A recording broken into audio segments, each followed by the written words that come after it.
آداب، آج کا لفظ ہے دخل. یہ عربک اوریجن کا لفظ ہے.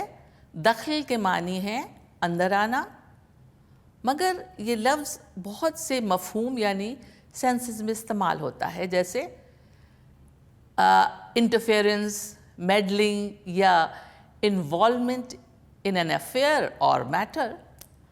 اچھا، پہلے آپ کو میر تقی میر کا ایک شعر سناتے چلیں.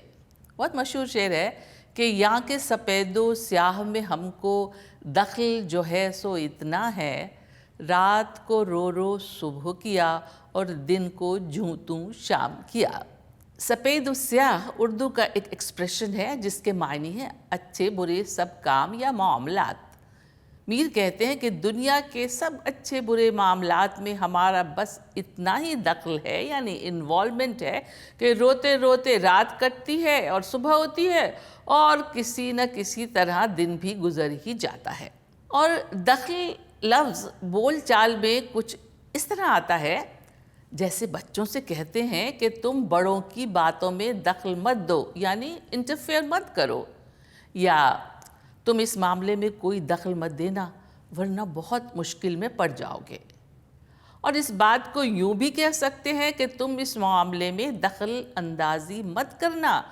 دخل اندازی یعنی دخل دینا. اور ایک لفظ آپ نے زمین جائیداد کے سلسلے میں سنا ہوگا، وہ ہے بے دخل. بے دخل یعنی کسی کو زمین یا جائیداد سے خارج کر دیا جائے، ایکسکلوڈ کر دیا جائے. اور دخل رکھنا ایک محاورہ ہے جو کسی چیز میں مہارت یا پروفیشنسی رکھنے کے معنی میں استعمال ہوتا ہے.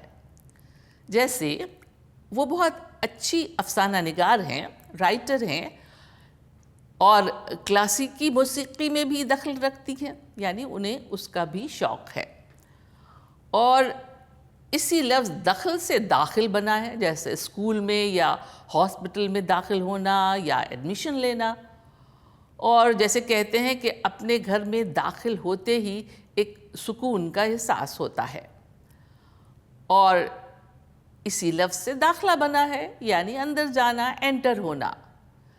اور ہاں، اردو میں گرہ منتری یا ہوم منسٹر کو وزیر داخلہ کہتے ہیں. اب آپ کی باری ہے ان الفاظ سے ہمیں کوئی اچھا سا شعر یا کوئی جملہ لکھ بھیجیں، ہم آپ کے منتظر ہیں.